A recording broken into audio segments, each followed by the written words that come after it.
Olá pessoal, tudo bem? Aqui é o professor Vitor, professor de ciências.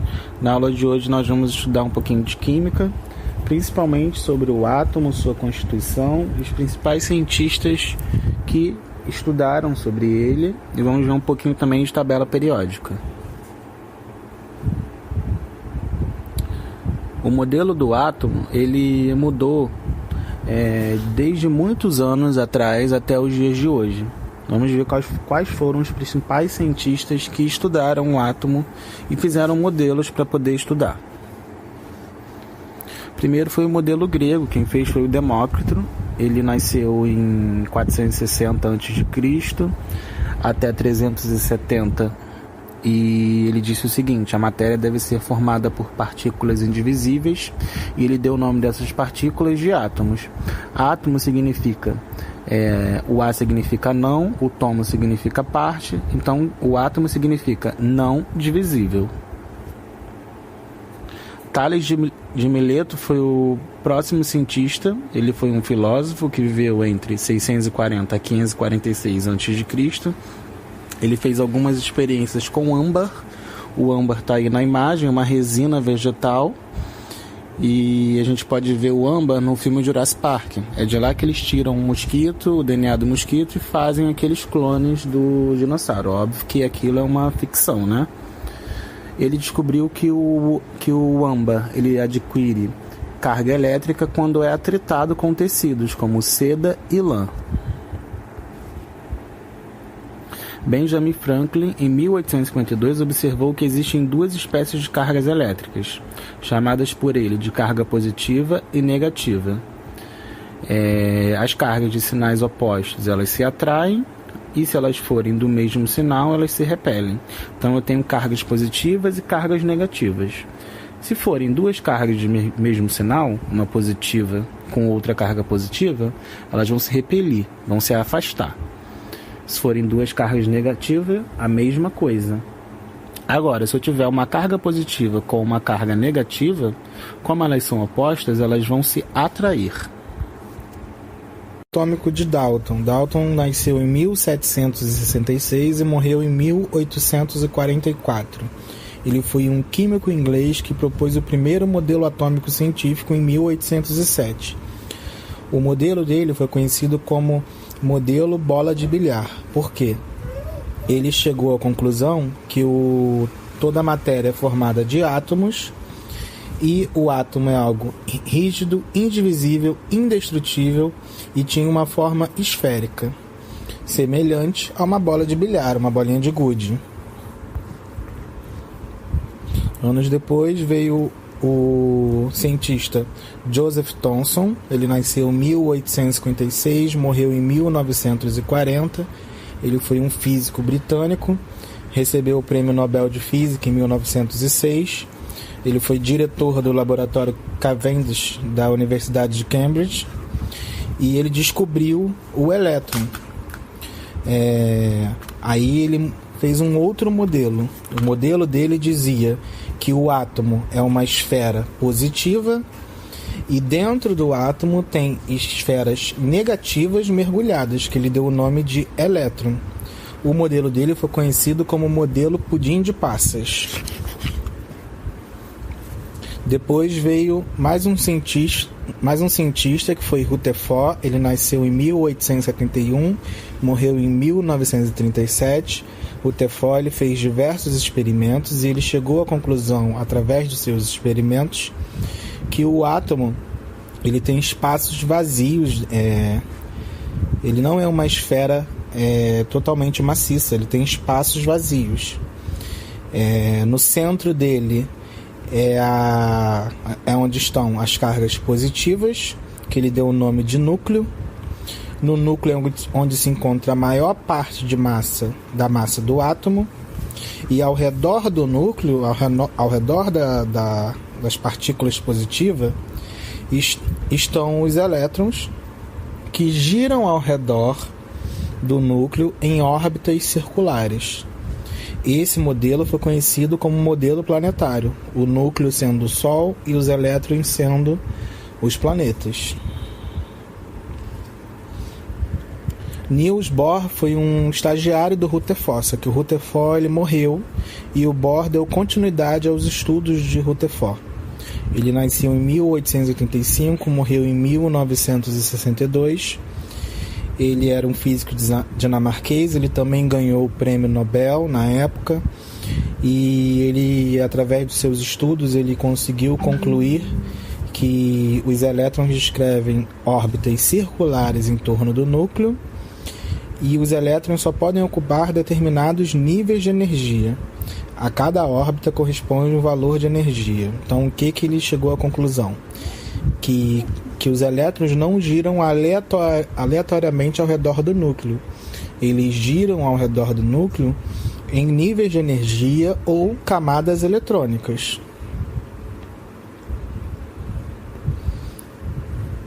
Então, aqui um resuminho dos modelos atômicos. Primeiro modelo, modelo de Dalton. Átomos da mesma substância idênticos, átomos indivisíveis e indestrutíveis. Depois veio o modelo atômico de Thomson. O átomo era neutro, do núcleo positivo e os elétrons negativos mergulhados ali dentro. Modelo conhecido como pudim de passas. Depois, modelo atômico do Rutherford. Núcleo denso, núcleo denso e pequeno. Os elétrons orbitam o núcleo atômico. Foi conhecido como modelo planetário. E por último, o modelo de Bohr. Ele descobriu os níveis de energia ou camadas eletrônicas, órbitas estacionárias, quantização da energia. É conhecido como modelo nuclear. O modelo atômico atual diz o seguinte: o átomo possui um núcleo central de reduzidas dimensões e uma nuvem eletrônica. No núcleo estão os prótons, que são as cargas positivas, e os nêutrons, que são as partículas que não têm carga eletrônica. Os elétrons encontram-se ao redor do núcleo, na chamada nuvem eletrônica. Os elétrons são as partículas negativas. Positivo com negativo se atraem, então os elétrons ficam girando ao redor. Regiões de máxima probabilidade de encontrar um elétron são denominados de orbitais, ou camadas eletrônicas. Está aí a imagem atual do modelo que nós utilizamos. O núcleo, onde tem os prótons, partículas positivas, os nêutrons, partículas sem carga, a eletrosfera, onde estão os elétrons, que têm carga negativa. Os conceitos fundamentais. Esse slide aí tem que estar salvo na mente de vocês. Por quê? Porque ele vai ser extremamente importante para estudar várias coisas da química. Se isso aí não tiver muito bem salvo na mente de vocês, vai se complicar mais para frente. O núcleo ele é muito pequeno, tem os prótons e os nêutrons.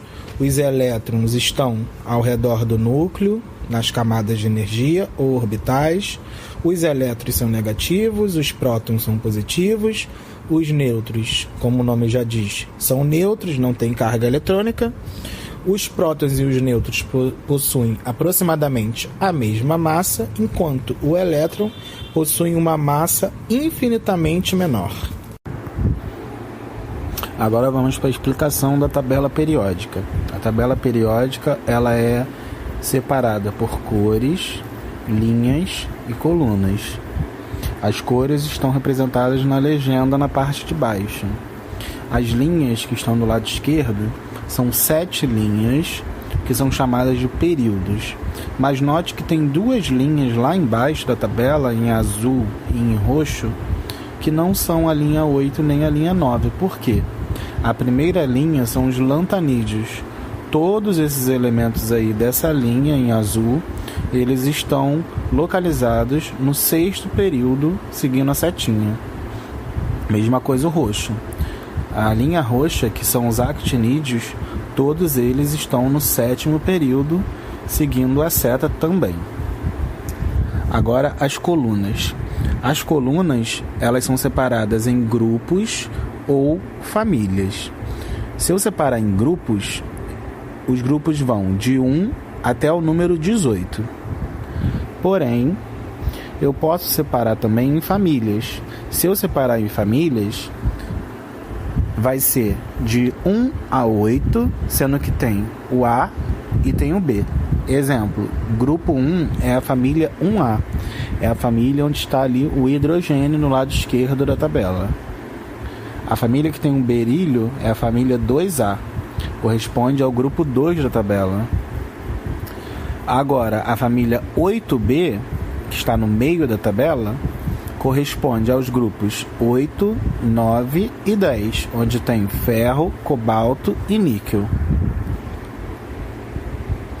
Eu também posso classificar a tabela de outra forma. A outra forma de classificar a tabela é a seguinte: do lado esquerdo eu tenho o hidrogênio, que está em verde.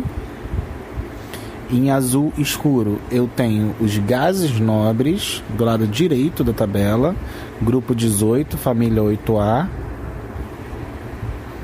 Eu tenho os metais, os elementos químicos metais, que é praticamente a maioria da tabela periódica.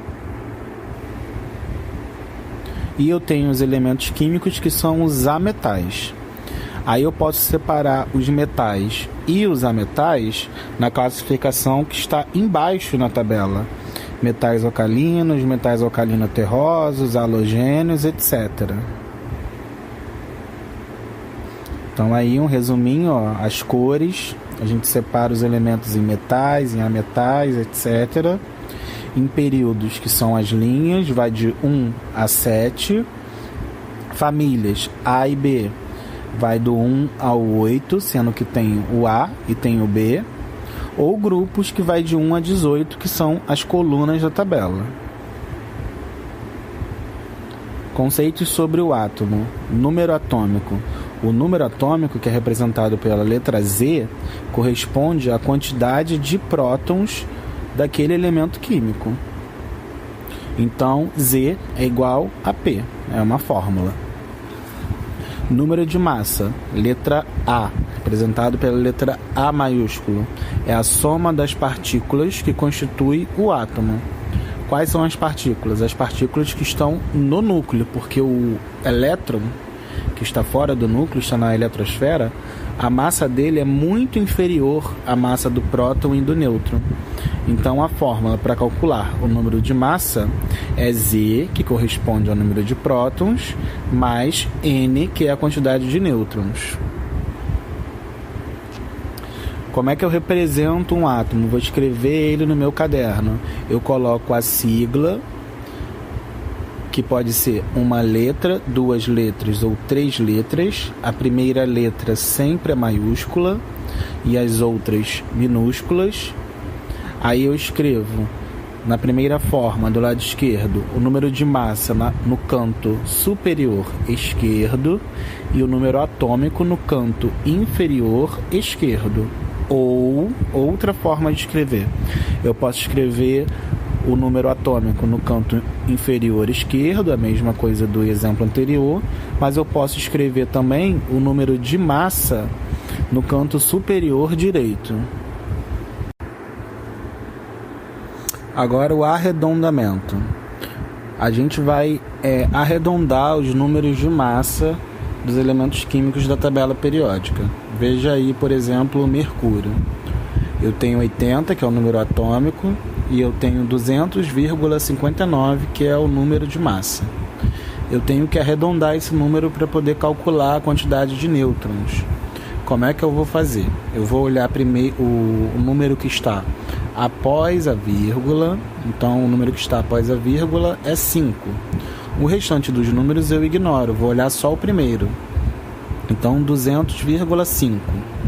5, se for 0, 1, 2, 3, 4 ou 5, eu vou diminuir. Se o número for 6, 7, 8 ou 9, eu vou aumentar. Carbono, 12,011. Vou ignorar o 11, vou considerar só o 0. Se for 0, eu vou diminuir. Alumínio, 26,982. Vou ignorar o 82, vou olhar apenas para o 9. Então, 26,9. Quando for 9, eu vou aumentar. Então, como é que vão ficar essas massas arredondadas? Mercúrio, 200,59. Vou olhar só o 5. 200,5. 5 eu vou diminuir. Então, o número vai ser igual a 200. Carbono, 12,011. Vou olhar apenas para o 0.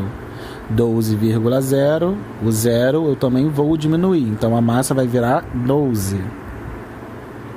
Alumínio, 26,9. O 9 eu faço o quê? Eu vou aumentar. Então, 26,9 vai virar 27. Então, vamos aprender a calcular e transcrever as informações que a gente vê na tabela periódica. Primeiro, olhei lá para a tabela e vi o alumínio. Eu quero calcular o número atômico dele, o número de massa, quantidade de prótons, elétrons e nêutrons.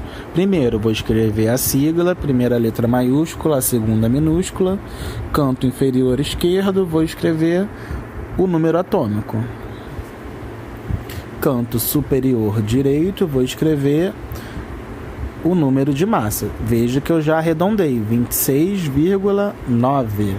O 9 eu vou aumentar. Então, 26,9 virou 27. Número atômico igual a 13. Número de massa igual a 27. Os prótons é a quantidade, é o número atômico. O número atômico é 13, então ele tem 13 prótons. Se ele tem 13 prótons, ele tem também 13 elétrons, é a mesma quantidade. E os nêutrons, como é que eu calculo? Eu pego o número de massa, que é o número de cima, 27, e diminuo pelo número de baixo, que é o número atômico, que é 13. 27 menos 13, então ele tem 14 nêutrons. Exemplo número 2, nitrogênio. Número que está em cima, 7, corresponde ao número atômico, então eu vou escrever ele no canto inferior esquerdo. Embaixo, 14,007 é o número de massa, só que eu tenho que fazer o quê? Arredondar. 14,0, como é 0, eu diminuo. Então, 14,0 é igual a 14. Número atômico é igual a 7. Número de massa igual a 14. Prótons é a quantidade de... É o mesmo que o número atômico. Então, ele tem 7 prótons.